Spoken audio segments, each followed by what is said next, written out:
Hello friends, જય શ્રી કૃષ્ણ. મારા કિચનમાં તમારું સ્વાગત છે.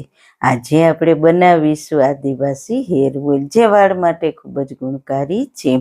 તેલ બનાવવાની પૂરી રીત તમને હું આ વિડીયોમાં બતાવીશ, તો વિડીયોને બિલકુલ સ્કીપ કર્યા વગર જોજો.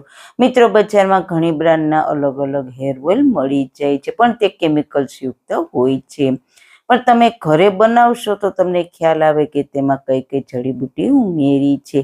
ઘરે બનાવીએ તો પૂરી શુદ્ધતાથી બનાવીએ, જે તમારા વાળને વધારે અસરદાર રહે છે.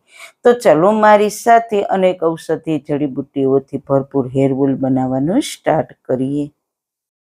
રેસીપી સ્ટાર્ટ કર્યા પહેલાં જો તમને મારી રેસીપી ગમતી હોય ને હજુ સુધી ચેનલને સબસ્ક્રાઈબ ના કરી હોય તો પ્લીઝ સબસ્ક્રાઈબ કરજો અને બાજુમાં આપેલ બેલ આઇકન પ્રેસ કરજો, એટલે નવી નવી રેસીપીના નોટિફિકેશન મળતા રહે. વાળના તમામ પ્રકારના પ્રશ્નો સોલ્વ કરતું 42 જડીબુટ્ટીઓથી બનાવેલું ઔષધિ તેલ, જે અમે લોકો જાતે જ ઘરે તૈયાર કરીએ છીએ, કોઈ પણ કેમિકલ્સના ઉપયોગ વગર. બિલકુલ નેચરલ છે. 42 જડીબુટ્ટીઓ ભેગી કરીને લોખંડની કડાઈમાં ઔષધિ તેલ તૈયાર કરવામાં આવે છે. જો તમારે ખરીદવું હોય તો તેના ઓર્ડર અમે લઈએ છીએ. ઓર્ડર કન્ફર્મ કરવા માટે વોટ્સએપ નંબર સ્ક્રીન પર જોઈ શકો છો. જો તમારે આ તેલનો પૂરો વિડીયો જોવો હોય તો તમને આ ચેનલ પર મળી જશે અને ડિસ્ક્રિપ્શન બોક્સમાં લિંક પણ મૂકેલી છે. સૌથી પહેલા આદિવાસી હેર ઓઇલ બનાવવા માટે આપણે એક જાડા તળિયાવાળી અને પહોળી કઢાઈ લઈશું. તેમાં આપણે બધી ડ્રાય ઔષધિને પલાળવાની છે. તો સૌથી પહેલા લઈશું 10 ગ્રામ બ્રાહ્મણી, 10 ગ્રામ જટામાસી, 10 ગ્રામ ખસખસ, જેને આપણે વારો કહીએ છીએ તે, 20 ગ્રામ જેટલું આંબળાનું છીણ. અત્યારે આંબળાની સિઝન નથી એટલે મેં ડ્રાય આંબળા લીધા છે. જો તમને ફ્રેશ આંબળા મળે તો તમે ફ્રેશ આંબળા જ લેજો. 10 ગ્રામ નાગરમોથ, 10 ગ્રામ રોઝમેરી, 10 ગ્રામ ચણોઠી, 10 ગ્રામ કરંજબી, 10 ગ્રામ સતાવરી, 10 ગ્રામ જેઠી મધ, 10 ગ્રામ મોટી એલચી, 10 ગ્રામ કલોંજી, 10 ગ્રામ મેથી, 10-12 લવિંગ, 4-5 દાણા બદામ, 10 ગ્રામ ટગર, 10 ગ્રામ અળસી, 10 ગ્રામ મંજીષ્ઠ, 10 ગ્રામ અશ્વગંધા, 10 ગ્રામ સૂર્યમુખીના બી, 10 ગ્રામ જીવંતી, 10 ગ્રામ કપૂર કાછલી, 10 ગ્રામ કચુરો, 10 ગ્રામ ચંદન, 10 ગ્રામ બાવચી, 10 ગ્રામ ભેમડા, 10 ગ્રામ સફેદ મૂસળી પાવડર, 10 ગ્રામ નીલાંબરી પાવડર. હવે આપણે આ બધી જ ડ્રાય ઔષધિને દૂધી અને એલોવેરાના પલ્પમાં પલાળી દઈશું. તો પહેલાં મેં 250 ગ્રામ દૂધીને છીણીને તૈયાર કરી છે, તે ઉમેરીને મિક્સ કરીશું. ત્યારબાદ લઈશું ફ્રેશ એલોવેરા. એલોવેરાને આપણે કટ કરીએ ત્યારે આ પીળું પ્રવાહી જેવું નીકળે છે. તેને સારી રીતના ધોઈને પછી જ તેલમાં ઉમેરવાનું. જે પીળું પ્રવાહી છે તે સ્કિનને નુકસાન કરે છે. મેં ફ્રેશ એલોવેરા પલ્પ તૈયાર કરી લીધો છે, તો તેને ઔષધિમાં ઉમેરીને સારી રીતના મિક્સ કરી દઈએ. આ બધી જ ઔષધિને દૂધીના છીણમાં અને એલોવેરાના પલ્પમાં 6 કલાક માટે પલાળી દઈશું. ફરી મળીશું 6 કલાક બાદ. 6 કલાક પછી તમે જોઈ શકો છો આપણી બધી જ ઔષધિ પલળી ગઈ છે અને ખુશ્બુ પણ સરસ આવવા લાગી છે. હવે આપણે બધા જ તેલ ઉમેરી દઈશું. તો પહેલા આપણે ઉમેરીશું 1 લીટર કોપરેલ તેલ, 250 ગ્રામ એરંડિયું, 250 ગ્રામ કાળા તલનું તેલ.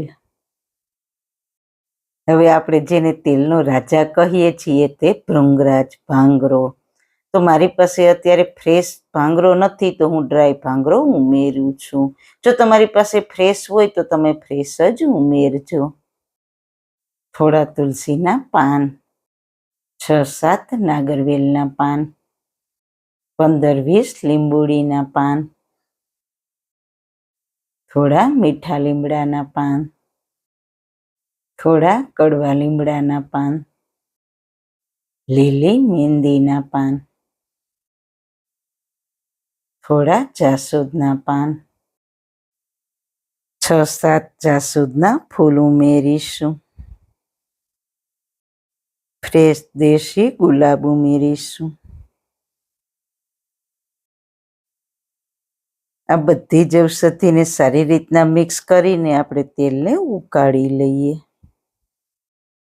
હવે ગેસની ધીમી આંચ પર આપણે તેલને ઉકાળીશું. હાઈ ફ્લેમ ઉપર આપણે તેલને નથી ઉકાળવાનું. જો હાઈ ફ્લેમ ઉપર આપણે તેલને ઉકાળીશું તો તેમાં ઉમેરેલી બધી જ ઔષધિના પોષક તત્વો બળી જશે અને આપણું તેલ સારું નહીં બને. ધીરે ધીરે હવે આપણું તેલ ઉકળવા લાગ્યું છે. આગળ મેં ઘણા તેલની રેસીપી મારી ચેનલ પર શેર કરેલી છે. અત્યારે બધાને વાળના પ્રોબ્લેમ ખૂબ જ જોવા મળે છે. જો તમારા વાળ ખરે છે, વાળનો ગ્રોથ નથી, વાળ સિલ્કી નથી, તો તે તમારા બધા જ પ્રશ્નો સોલ્વ કરશે આ તેલ. બહુ જ ગુણકારી આ તેલ તૈયાર થશે. તમે જોઈ શકો છો તેલ કરતાં ઔષધિનું પ્રમાણ વધારે છે, તો ગુણકારી તો તેલ બનવાનું જ છે. હવે આપણે બધી જ ઔષધિનો નિચોડ તેલમાં સારી રીતના મિક્સ થઈને તેલ તૈયાર થવા આવ્યું છે. તો હવે આપણે ચેક કરીશું. તો લીમડાના પાનને લઈને થોડી સેકન્ડ માટે ઠંડુ થવા દઈશું. પછી તમે જોઈ શકો છો થોડું ડ્રાય થઈ ગયું છે. એકદમ ડ્રાય નથી થવા દેવાનું, તો તેલ બળી જશે. ધ્યાનથી સમજજો, થોડું ડ્રાય હોય ત્યાં જ ગેસની ફ્લેમ બંધ કરી દેવાની. હજુ તેલ ગરમ છે ત્યાં તે સરસ ડ્રાય થઈ જશે. તેલ બનાવવામાં આ પોઈન્ટ જ ખૂબ જ ઇમ્પોર્ટન્ટ છે. જો તે બરાબર ઉકળે નહીં તો તેલ તમારું વાસ મારી જશે અને વધારે ડ્રાય થઈ જાય તો તેલ બળી જાય. એટલે તેલને એકદમ ધીમી આંચ પર જ પકાવવાનું. એટલે તમારું તેલ પણ આવું પરફેક્ટ બનશે અને બધી જ ઔષધિના પોષક તત્વો જળવાઈ રહેશે. તો તેલ આપણું ઉકળી ગયું છે અને કિચનમાં સરસ ઔષધિની સુગંધ પણ આવવા લાગી છે. તો ગેસની ફ્લેમ બંધ કરીને તેલને ઠંડુ થવા દઈએ. તેલ આપણું ઠંડુ થઈ ગયું છે તો તેને આપણે ગાળી લઈએ. તો ઘરણા ઉપર કોટનનું કપડું રાખીને તેલને આપણે ગાળી લઈશું. હવે કપડાને બધી જ બાજુથી ભેગું કરીને આ રીતના પ્રેસ કરીશું, એટલે બધું જ તેલ ગળાઈ જશે. આપણું અનેક જડીબુટ્ટીઓથી ભરપૂર તેલ તૈયાર થઈ ગયું છે. તેમાં હજુ આપણે 2 સામગ્રી ઉમેરીશું. મેં જેટલી સામગ્રી ઉમેરી છે તેના વાળ વિશેના ફાયદા જણાવ્યા નથી, કારણ કે સામગ્રી બહુ બધી વધારે છે તો વિડીયો ખૂબ જ મોટો થઈ જાય એટલા માટે. મેં આગળ 42 ઔષધિવાળા તેલની રેસીપી શેર કરેલ છે, તેમાં બધું જ મેં સમજાવ્યું છે. તો ચેનલની વિઝિટ કરીને તમે જાણી શકો છો. હવે આપણે ઉમેરીશું કપૂર. તેને આપણે ખાયણી દસ્તામાં વાટી લઈશું. પછી તેલમાં ઉમેરીને તેને સારી રીતના મિક્સ કરી દઈએ. આ તેલને તમે બોટલમાં ભરીને આખું વર્ષ સ્ટોર પણ કરી શકશો. બિલકુલ ખરાબ નહીં થાય. હવે તેને વાળમાં કઈ રીતના લગાવવું તે હું તમને આગળ બતાવીશ. તમારા વાળની લેન્થ પ્રમાણે એક નાની તપેલી કે વાટકામાં તેલ લઈ લેવાનું. પછી તેને હલકું ગરમ કરી લેવાનું. હલકું ગરમ થાય એટલે ગેસની ફ્લેમ બંધ કરીને આપણે તેમાં વિટામિન ઈની કેપ્સ્યુલ ઉમેરીશું. વિટામિન ઈની કેપ્સ્યુલ તમને માર્કેટમાં આસાનીથી મળી જશે અને સસ્તી પણ હોય છે. સારી રીતના મિક્સ કરીને આંગળાના ટેરવાથી હલકા હાથે વાળમાં મસાજ કરવાનું. જો તમે રેગ્યુલર આ તેલનો ઉપયોગ કરશો તો તમને 100% રિઝલ્ટ મળશે. તમને આ તેલની રેસીપી કેવી લાગી અને મિત્રો તમને મારી મહેનત પસંદ આવી હોય તો પ્લીઝ પ્લીઝ પ્લીઝ તમારા ફ્રેન્ડ્સ ફેમિલીમાં શેર કરજો ને મારી ચેનલ પર નવા છો તો મારી ચેનલને સબસ્ક્રાઈબ કરજો. ફરી મળીશું એક નવી જ રેસીપી સાથે. ત્યાં સુધી બધાને મારા જય શ્રી કૃષ્ણ.